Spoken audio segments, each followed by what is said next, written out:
Ibu Bapak, saudara-saudara yang dikasihi oleh Tuhan, kiranya kasih, kemurahan, serta damai sejahtera dari Allah, Bapa, Putra, dan Roh Kudus menyertai saudara-saudara sekalian.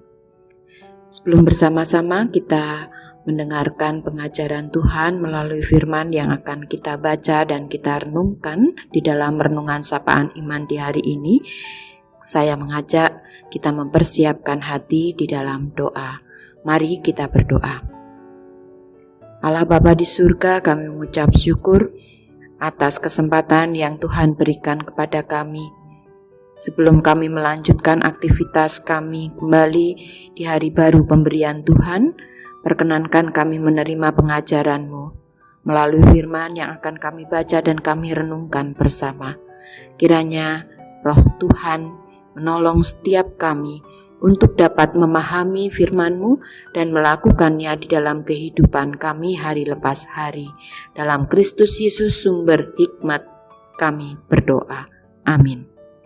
Saudara-saudara yang dikasihi oleh Tuhan, firman Tuhan saat ini kita baca dari Kisah Para Rasul pasal yang ke-9 ayat 1 sampai dengan yang ke-5 yang demikian. Sementara itu berkobar-kobar hati Saulus untuk mengancam dan membunuh murid-murid Tuhan. Ia menghadap imam besar dan meminta surat kuasa daripadanya untuk dibawa kepada majelis-majelis Yahudi di Damsyik, supaya jika ia menemukan laki-laki atau perempuan yang mengikut jalan Tuhan, ia menangkap mereka dan membawa mereka ke Yerusalem. Dalam perjalanannya ke Damsyik, ketika ia sudah dekat kota itu, tiba-tiba cahaya memancar dari langit mengelilingi dia.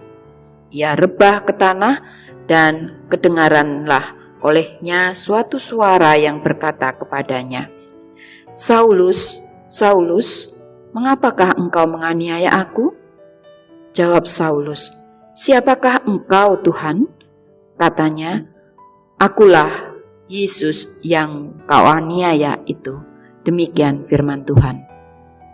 Ibu Bapak, saudara-saudara yang dikasihi oleh Tuhan, dalam kehidupan sehari-hari, tak jarang manusia mengalami ketegangan, baik dengan dirinya sendiri, dengan orang lain, maupun dengan Tuhan. Ketegangan biasa terjadi karena kegagalan di dalam membangun relasi. Ketegangan antara manusia dengan Tuhan seringkali dirasakan karena manusia mengalami kegagalan dalam memahami apa yang menjadi rencana dan karya Tuhan di dalam hidupnya. Situasi ini kerap membuat manusia kemudian kehilangan motivasi mengucap syukur atas segala berkat Tuhan. Dan akibatnya, manusia cenderung mengklaim dirinya sebagai yang paling benar dan sanggup mengorbankan kehidupan orang lain demi apa yang dipahami. Seperti yang juga dirasakan oleh Saulus ketika hatinya mulai dikuasai oleh rasa tidak suka kepada para pengikut Kristus. Hal ini membuat Saulus bersemangat untuk menganiaya para pengikut Kristus. Tetapi saudara, di dalam perjalanannya menuju Damsyik, suatu peristiwa besar terjadi. Yesus menampakkan diri kepada Saulus serta berkata, "Saulus, Saulus, mengapa engkau menganiaya aku?" Perjumpaan itu menunjukkan bahwa Yesus mengidentifikasikan dirinya sebagai para pengikutnya. Dan apa yang sudah dilakukan Saulus kepada para pengikut Yesus sebenarnya dilakukan kepada Yesus sendiri.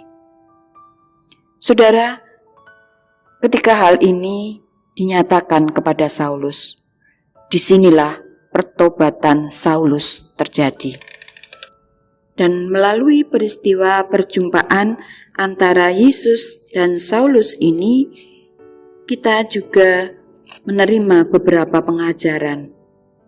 Karena melalui peristiwa perjumpaan Yesus dengan Saulus ini mengajak kita belajar. Yang pertama, bagaimana sebuah pengampunan itu ternyata bukan sekedar memberi maaf, kemudian masalah selesai dan tidak ada urusan lagi. atau bahkan maaf yang disertai dengan sebuah ancaman, jangan sampai diulangi lagi. Pengampunan adalah sebuah tindakan yang mengarahkan, membimbing, dan memberi kesempatan sehingga seseorang yang bersalah akhirnya bisa menemukan nilai positif dalam dirinya untuk terus berkarya dan siap dipakai Tuhan di dalam kehidupannya. Karena inilah yang dilakukan Yesus Kristus kepada orang yang berdosa. Saudara-saudara yang dikasihi Tuhan, perjumpaan dengan Allah semestinya mengubah arah kehidupan manusia. Oleh sebab itu, mari hayati bahwa di dalam setiap proses yang Tuhan perkenankan terjadi di dalam hidup kita, membuka satu kesempatan supaya kita mengalami perjumpaan dengan Kristus. Sebuah perjumpaan yang mengajarkan kepada kita supaya kita menjadi pribadi yang lebih baik lagi, yaitu dengan memahami apa yang menjadi rencana dan kehendak Allah di dalam hidup kita.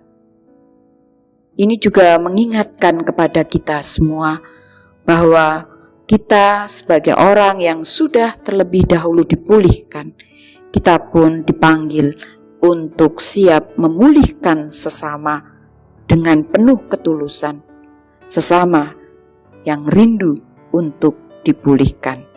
Tuhan memampukan. Amin.